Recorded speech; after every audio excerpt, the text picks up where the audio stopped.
अब हम डिस्कस करते हैं स्टैक के बारे में। जो स्टैक होता है वो भी आपकी नॉन जेनरिक कलेक्शन होता है जो आपके डिफरेंट डाटा टाइप को स्टोर करता है। स्टैक को हम लिफो कहते हैं, लास्ट इन फर्स्ट आउट। जो भी आपका स्टैक में सबसे लास्ट वाला एलिमेंट होगा वो सबसे पहले आपका रिमूव हो। तो स्टैक को यूज करने के लिए हम सिस्टम डॉट कलेक्शन नेम्स पे यूज करते हैं। तो अब मैं यहाँ पे स्टैक का एक ऑब्जेक्ट बनाता हूँ, स्टैक न्यू स्टैक। नाउ अगर हमने इसके अंदर एलिमेंट ऐड करना है तो मैं यहाँ पे एक मेथड यूज करूंगा पुश। पुश क्या करेगा, स्टैक में आपका एलिमेंट को ऐड कर देगा at the top of stack.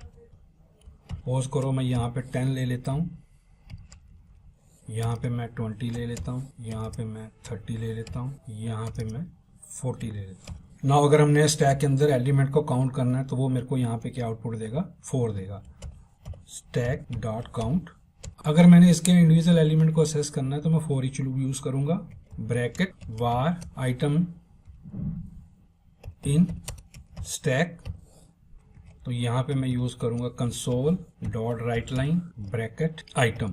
ये लूप चलेगा, सबसे पहले वो मेरे को ये वाला एलिमेंट प्रिंट करके देगा क्योंकि ये आपका element top of the stack पड़ा है। देन ये वाला एलिमेंट देगा, देन ये वाला एलिमेंट देगा, देन ये वाला एलिमेंट देगा। अब मैं इसको कंट्रोल F5 से रन करता हूँ तो काउंट उसने दे दिया 4, 40, 30, 20 एंड 10। ये मेरे को उसने प्रिंट करके दे दिया।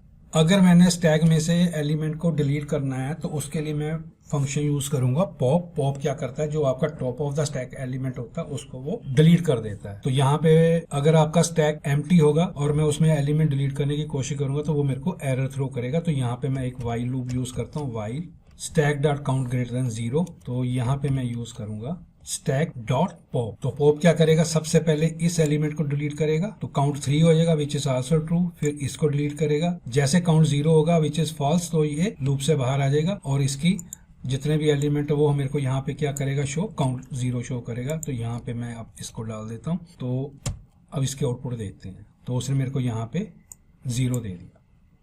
तो मैं अब इसको कर देता हूँ, कमेंट कर देता हूँ। तो स्टैक में अगर मैंने टॉप ऑफ द एलिमेंट को रिटर्न करवाना है या मैंने उसको गेट करना है तो there is a peek function. तो पीक क्या करेगा, जो स्टैक में टॉप ऑफ द एलिमेंट होगा वो मेरे को रिटर्न कर देगा लेकिन वो उसको डिलीट नहीं करेगा। तो यहाँ पे मैं console dot right line stack dot peak. तो पीक क्या करेगा, मेरे को top of the element return कर देगा। तो यहाँ पे मेरे पास वो वैल्यू क्या देगा, 40 देगा। अगर मैं इसको कंट्रोल D से करूंगा तो सब में इसकी वैल्यू 40 ही आएगी। तो उसने मेरे को यहाँ पे 40, 40, 40 और काउंट 4 दिया। तो ये मेरे को रिटर्न करेगा अगर वैल्यू पड़ी होगी तो ट्रू, अदरवाइज फॉल्स। तो अगर मैं यहाँ पे 10 कर दूं तो ये मेरे को यहाँ पे शो करेगा ट्रू। अगर मैं यहाँ पे कंटेन्स लिख दूं और यहाँ पे मैं पास कर दूं 100 तो ये मेरे को वैल्यू क्या रिटर्न करेगा, इसको मैं डिलीट कर दूँ। तो फर्स्ट में ट्रू आएगा, सेकंड में फॉल्स आएगा। फर्स्ट में उसने ट्रू दे दिया, सेकंड में मेरे को फॉल्स दे दिया। तो ये था जी आपका स्टैक के बारे में। तो हम इसको समराइज कर लेते हैं। स्टैक को हम कहते हैं लिफो, यानी कि लास्ट इन फर्स्ट आउट। जो आपका एलिमेंट ऐड होगा सबसे लास्ट में वो सबसे पहले डिलीट होगा। पुश मेथड करते हैं हम स्टैक में वैल्यू ऐड करने के लिए, और जो हमारा पॉप होता है वो आपका स्टैक का टॉप ऑफ एलिमेंट को डिलीट करने के लिए यूज करते हैं। पीक जो होता है वो हमें स्टैक में वैल्यू रिटर्न करके देता है। जो अभी आपका टॉप ऑफ द एलिमेंट होगा उसकी वैल्यू को हम गेट करते हैं, वो आपका एलिमेंट को डिलीट नहीं करता। तो स्टैक के अंदर आपके पास डिफरेंट डाटा टाइप्स स्टोर कर सकते हैं। तो ये था जी आपका स्टैक के बारे में।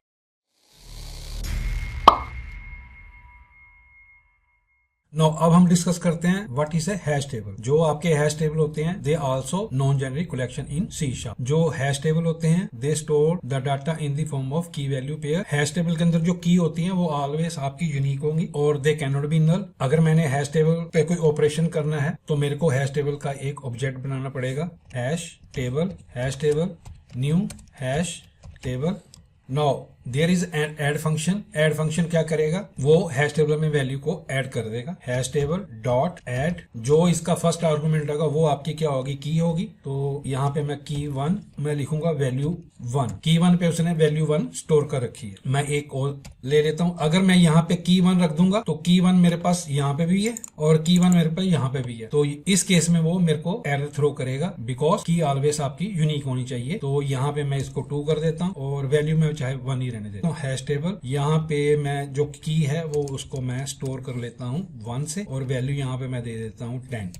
मैं एक और ऐड कर देता हूँ, यहाँ पे मैं कर देता हूँ 2, और यहाँ पे मैं कर देता हूँ 100.25। हैश टेबल ब्रैकेट, मैं इस तरह भी इसके अंदर वैल्यू स्टोर करवा सकता हूँ। जो ब्रैकेट के अंदर वैल्यू पड़ेगी वो आपकी की होगी, और यहाँ पे मैं 3 दे देता हूँ, और यहाँ पे मैं असाइन कर देता हूँ उसकी वैल्यू नल।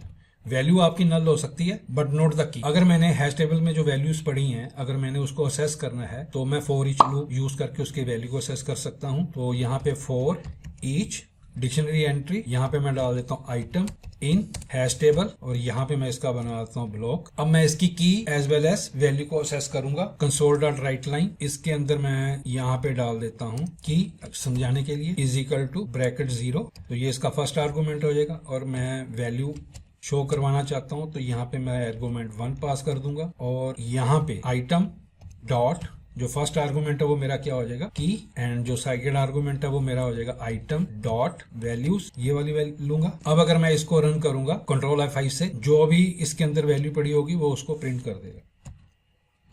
तो यहाँ पे कीज के अंदर जो वैल्यूज पड़ी है वो यहाँ पे उसने यहाँ प्रिंट कर दी, और वैल्यू के अंदर जो वैल्यू पड़ी वो यहाँ पे उसने प्रिंट कर दी।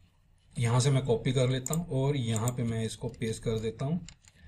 गेट ऑल, अगर मैंने सारी की को प्रिंट करवाना है तो मैं फॉर ईच लूप के थ्रू प्रिंट करवा सकता हूँ। तो यहाँ पे मैं लिख दूंगा फॉर ईच, यहाँ पे डाटा एंट्री के यहाँ मैं यूज करूंगा var variable, var item in st dot. अब मैंने कीज की वैल्यू लेनी है तो यहाँ पे मेरे को कीज की कलेक्शन लिखनी पड़ेगी, और मैं इसको कर देता हूँ डिलीट। यहाँ से मैं इसको भी डिलीट मार देता हूँ, और मेरे को यहाँ पे की जरूरत नहीं है, मैं आइटम लूंगा। यहाँ पे जितनी भी उसकी कीज होगी वो मेरे को यहाँ पे प्रिंट करके दे देगा। तो उसने मेरे को गेट ऑल की यहाँ पे उसने प्रिंट करके दे दी।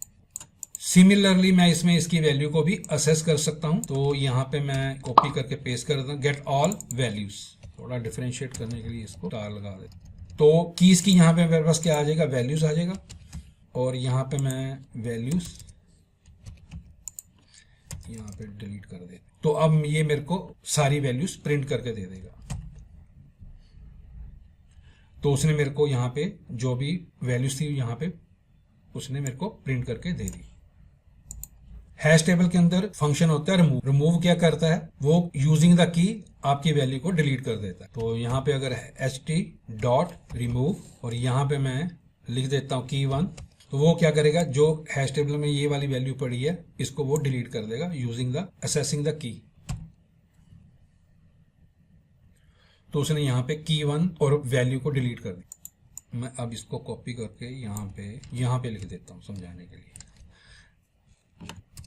अब हम यूज करेंगे कंटेन्स की एंड कंटेन्स वैल्यू। जो कंटेन्स st डॉट कंटेन्स क्या करेगा, आपकी की को चेक करेगा हैश टेबल के अंदर। अगर वो की आपकी प्रेजेंट हुई तो वो मेरे को वहां पे वैल्यू ट्रू दे देगा, अदरवाइज वो मेरे को वैल्यू फॉल्स दे देगा। तो यहाँ पे मैं लिख देता हूँ की1 मेरे पास यहाँ पे प्रेजेंट है, तो यहाँ पे मेरे को वैल्यू प्रिंट करके देगा ट्रू। यहाँ पे एक ब्रैकेट और लगानी पड़ेगी, तो यहाँ पे मेरे को क्या देगा, ट्रू। अगर मैं कंटेन्स की भी कर सकता हूँ तो ये भी मेरी की वैल्यू की चेक करेगा, की मेरे पास हैश टेबल के अंदर पड़ेगी, उसकी वैल्यू को वो ट्रू प्रिंट करके दे दे। अगर मैं यहाँ पे इसको कैपिटल लेटर में लिख दे तो ये डिस्टिंग्विश हो जाएगा, तो यहाँ पे मेरे को क्या प्रिंट कर देगा, फॉल्स। अब मैं कोई पर्टिकुलर वैल्यू को चेक करना चाहता हूँ तो मैं उसको भी चेक कर सकता हूँ यूजिंग द कंटेन्स वैल्यू करके। तो अब कंटेन वैल्यूज में मैं अगर यहाँ पे 10 डाल देता हूँ तो वो वैल्यू मेरी हैश टेबल में प्रेजेंट है, तो ये मेरे को क्या प्रिंट करके देगा, ट्रू। तो पहले में ट्रू आएगा, दूसरे में फॉल्स आएगा, तीसरे में ट्रू आएगा। अब मैं इसको कंट्रोल F5 से रन करता हूं। तो पहले में उसने ट्रू दे दिया, दूसरे में फॉल्स दे दिया, तीसरे में उसको ट्रू दे दिया। तो ये था जी आपका हैश टेबल के बारे में। तो मैं दोबारा समराइज कर देता हूँ। जो हैश टेबल होता है वो आपका स्टोर होता है की वैल्यू पेयर से। जो उसके अंदर हम डाटा स्टोर करते हैं वो डिफरेंट डाटा टाइप हो सकते हैं। दूसरा की आपकी यूनिक होगी। की के अंदर हम नल वैल्यू यूज नहीं कर सकते, बट वैल्यू के अंदर हम नल वैल्यू यूज कर सकते हैं। वैल्यू आपकी सेम भी हो सकती है बट नॉट द की।